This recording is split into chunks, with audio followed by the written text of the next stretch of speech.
हैं तो सभी का ये कहना है कि ये जो नीजर्क रिएक्शंस हैं सारे रुकने चाहिए।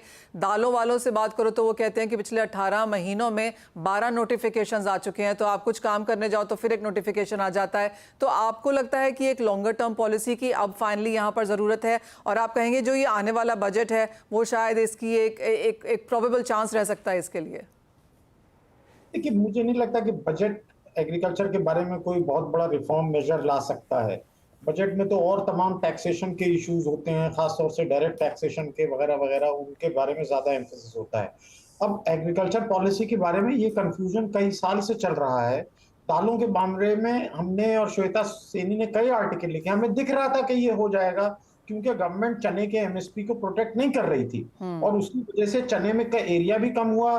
आपने फ्यूचर ट्रेडिंग भी, जस्ट वक्त फ्यूचर ट्रेडिंग बैन हुई है, मैंने एक आर्टिकल लिखा था कि प्राइसेस एमएसपी के नीचे हैं और आपने फ्यूचर ट्रेडिंग को बैन किया। देखिए, मैं समझता हूं गेहूं के केस में अननेसेसरली हम इंपोर्ट को डिले कर रहे हैं और उस डिले की वजह से बाकी चीजों में भी इन्फ्लेशन हो रहा है।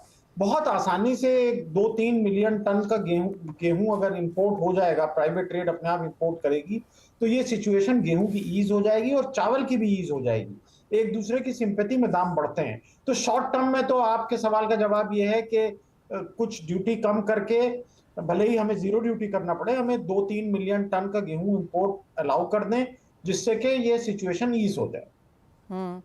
सुमित, आप कैसे देखते हैं, क्योंकि लगातार यहाँ पे जो ये गेहूं इंपोर्ट ड्यूटी कम करने की बात की जा रही है और ये पिछले साल से की जा रही है, अभी तक तो आते हुए देखी नहीं है और सरकारें कहती भी रही हैं कि इनफ है। आज भी वापस यही कहा गया कि पर्याप्त स्टॉक है, होर्डिंग ना की जाए और अगर जरूरत पड़ी तो इंपोर्ट ड्यूटी कम की जाएगी। लेकिन अब आपको लगता है कि अब वो दिन शायद बहुत दूर नहीं है?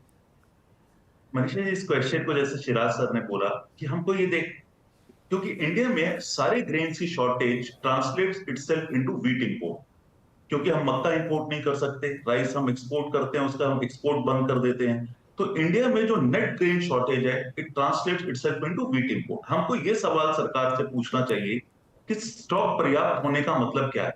What does 26 million tons of stock mean? इसका मतलब ये है कि क्या हम 12 महीने बिना प्राइस एस्केलेशन के चल सकते हैं? सेकेंड, क्या हमारी सारी स्कीम्स चल सकती है? यह सबसे इंपॉर्टेंट सवाल जो हमको पूछने की जरूरत है कि अब हमने जो पीडीएस 22-23 मिलियन से घटा के 18 मिलियन टन कर दिया, तो क्या किसान ने उसके कारण माल कम बेचना शुरू कर दिया है? क्योंकि उनको, जिसको गेहूं खाना है, आज किसान को उसको गेहूं ही खाना है। तो इन सब फैक्टर्स को देखते हुए इंडिया के अंदर जो टोटल ग्रेन शॉर्टेज है इस समय, वो दो फैक्टर हैं उसके, एक तो एथनॉल डिमांड, दूसरा सर्ज इन ग्रेन डिमांड। और वो अपने आप को, जब तक हम गेहूं के इंपोर्ट को अलाउ नहीं करेंगे जीरो ड्यूटी पे, हमारे देश में ग्रेन्स का भाव ऊपर रहने वाला है और ये it is going to create problem in the growth of the country, because interest rates is a direct factor of food inflation. तो अगर हमको इकोनॉमी को कंटिन्यूअसली एक अच्छे रेट ऑफ ग्रोथ पे बढ़ाना है, तो हमको फूड इन्फ्लेशन को एक बहुत प्रैग्मेटिक तरीके से देखने की जरूरत है। हमको इसमें किसी को स्नोबॉल बनाने की जरूरत नहीं है। It is because of some unknown factor. We know the reasons, we just have to acknowledge it and we have to take actions for that. Siraj ji, duty free imports दालों का है, ड्यूटी फ्री इंपोर्ट्स यहाँ पर खाने के तेलों का है, गेहूं में नहीं है, उसकी कोई बड़ी वजह? नहीं, देखिए, गवर्नमेंट को ये लगता है, और गवर्नमेंट की बात किसी हद तक ठीक है, कि अगर हम सेल्फ सफिशिएंट हैं, हमारे प्रोडक्शन के आंकड़ों के हिसाब से हम सेल्फ सफिशिएंट हैं।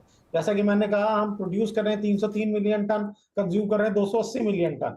तो ये बात अपनी जगह सही है। जहां तक आपने एडिबल ऑयल्स की बात की, एक्चुअली वहां ड्यूटी बढ़ाए जाने की जरूरत है। इसको भी कई बार ये कहा गया है कि आप मस्टर्ड तक का एमएसपी प्रोटेक्ट नहीं कर पा रहे हैं because of very cheap import of palm oil, edible oil, etc.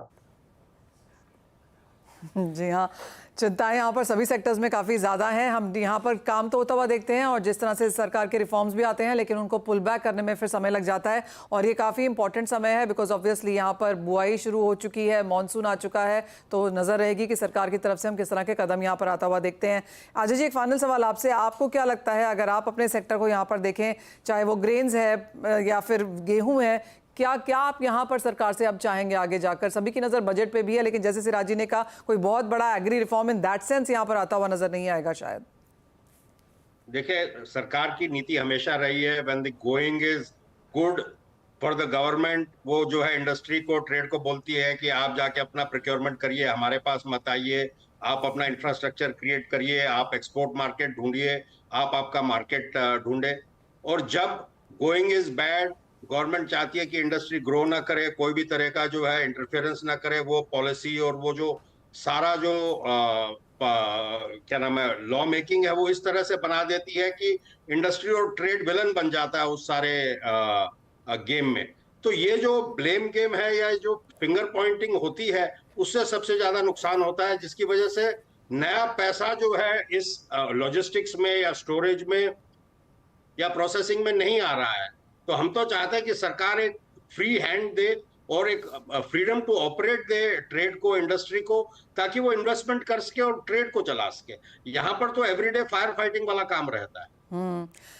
और जैसे सिराज जी ने कहा भी कि ऑफ कोर्स सरकारें यहाँ पर डबल डिजिट इन्फ्लेशन यहाँ पर नहीं टॉलरेट करेंगी, लेकिन एक कमेटी अगर बनाई यहाँ पर जाती है जहाँ पर स्टेक होल्डर्स को इंक्लूड किया जाता है, इन्वॉल्व किया जाता है, तो आई एम अज्यूमिंग कि एक बेहतर रिप्रेजेंटेशन यहाँ पर सब तरीके से आ सकता है। लेकिन जब तक वो नहीं है तब तक इंडस्ट्री ऑफ कोर्स यहाँ पर अपने स्टॉक्स बताती रहेगी सरकार को, और ये समय जब तक नहीं ठीक ठाक हो जाता तब तक हम देखेंगे वो स्ट्रिंजेंट रिफॉर्म्स यहाँ पर बनते हुए। बहुत शुक्रिया सिराज जी, सुमित आपका और अजय आपका भी साथ में जुड़ने के लिए और उन तमाम डिटेल्स डिस्कस भी करने के लिए। इसी के साथ एक ब्रेक का समय है, जब लौटेंगे तो जोड़ेंगे वंदना भारती को अपने साथ, लेंगे उनसे ट्रेडिंग स्ट्रैटेजीज।